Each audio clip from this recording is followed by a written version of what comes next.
Bonjour Pierre-Olivier. Bonjour Emma. Bon, alors évidemment aujourd'hui on est là pour parler de Cheval Blanc et au-delà de l'image que l'on a de ce cru exceptionnel, est-ce que tu pourrais nous dire en quelques mots quelle est ta vision à toi personnelle du château? En fait, Cheval Blanc, c'est un cru qui est assez iconique en rive droite et qui est pourtant assez atypique de la rive droite.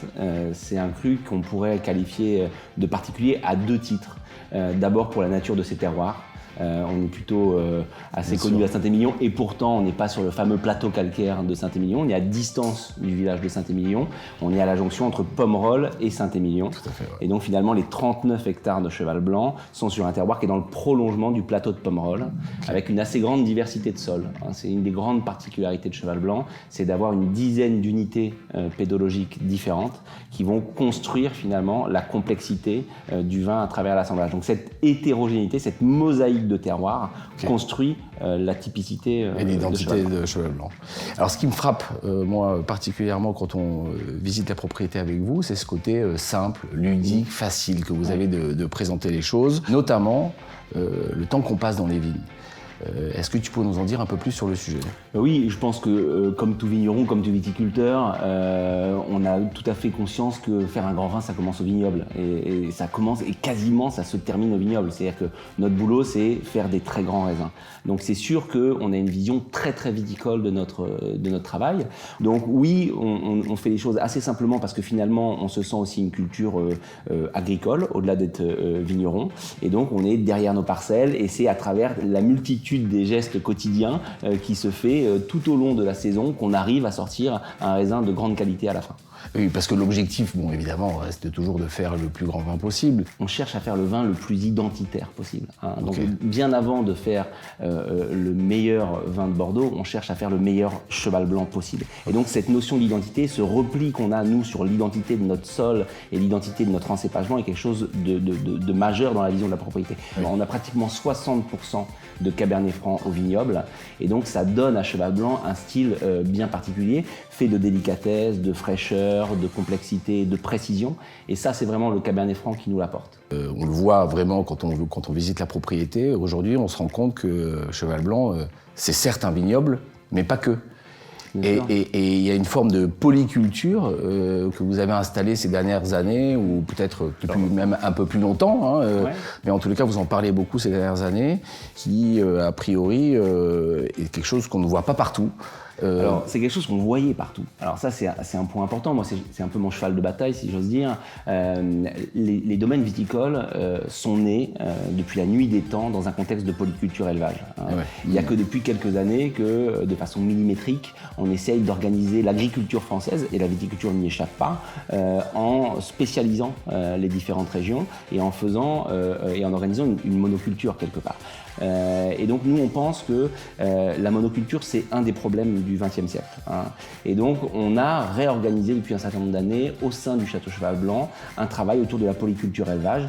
Et donc cette idée de diversifier finalement le vivant permet de recréer des équilibres qui sont intéressants pour avoir moins de pression parasitaire, moins de pression maladie, pour régénérer la fertilité naturelle de nos sols.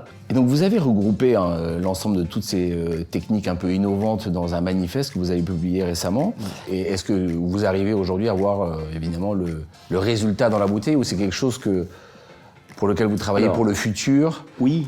Moi, je suis très attaché à l'idée d'être très clair sur l'agroécologie, sur l'agriculture de conservation, sur cette façon de travailler. C'est pas pour ça qu'on fait des grands vins. On fait des grands vins à Cheval Blanc parce que depuis 400 ans, il y a des hommes qui se succèdent, qui travaillent avec précision, qui sélectionnent des Cabernet Francs remarquables, qui se posent des questions sur leur maturité, qui se posent des questions sur la vinification et la précision avec laquelle ils gèrent chacune des cuves, qui font un élevage qui convient bien en termes d'équilibre au vin qu'on produit. Ça, c'est les raisons pour lesquelles on fait un grand vin. Maintenant, quelle terre on a envie de laisser aux générations futures? Eh bien, on a envie de laisser une terre vivante. Mais nous, ce qu'on veut aujourd'hui, c'est montrer que c'est possible et utiliser notre porte-voix pour la bonne cause. Et donner un exemple positif. Et donner un exemple positif, bien sûr. Merci beaucoup, Pierre-Olivier. C'était très instructif. Et puis, je pense qu'on va pouvoir passer à la dégustation maintenant. Avec grand plaisir. Bonjour. Bonjour, chef. Voilà. C'est magnifique tout ça.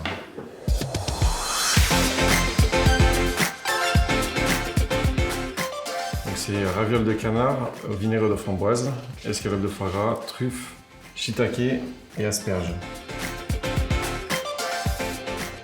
Ce dont on se rend compte là quand on goûte Cheval Blanc de Milon, c'est qu'il a tout à fait sa place dans la trilogie 9, 10, 11.